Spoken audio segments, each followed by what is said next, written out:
Mga kapatid, ihanda nyo po ang sarili nyo.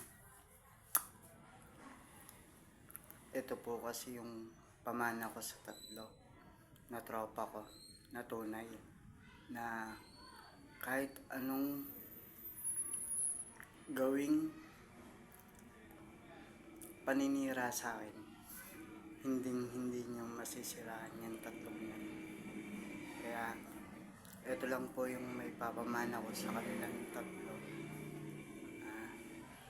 Alam ko, bigay ito sa akin ng nanay ko. Pero dahil akin na to, may karapatan na ako kung kanino ko talaga to ibigay. So, titulo na lang yan kulang. Patituluhan nyo to. Kayong tatlo. Tsaka, sabi nga, at ako nagsabi, tsak, wala silang magagawa dahil bahay ko na to, na kung mawala man ako, talagang sa inyo ang gift na to, tong bahay na to.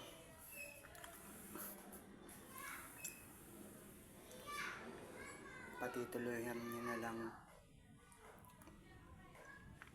tatlo. Tapos huwag kayo dito tumira, paupahan nyo, tsak walang magagalit.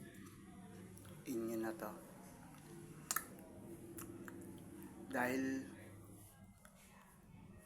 pag pinatitulahan nyo to, walang aangkin, walang maghahabol. Salamat sa Diyos dahil sa inyo ko naramdaman tatlo ang kaligayahan ng isang tunay na tao. Lagi akong iniiwan, luhaan, minsan hindi na maintindihan,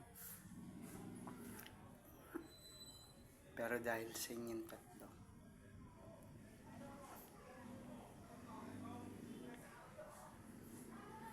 na kahit hindi ako maintindihan, alam ko, naiintindihan nyo. Brad James, para ka daw tatlong S sa akin. Security, social study ba yun? Yung hinuhulugan. Pero special someone sa akin yan. Bro James, hindi ko rin alam kung hanggang kailan ako tatagal. Pero talagang ramdam ko na. Ayoko lang sabihin to sa inyo, pero talagang ramdam ko na.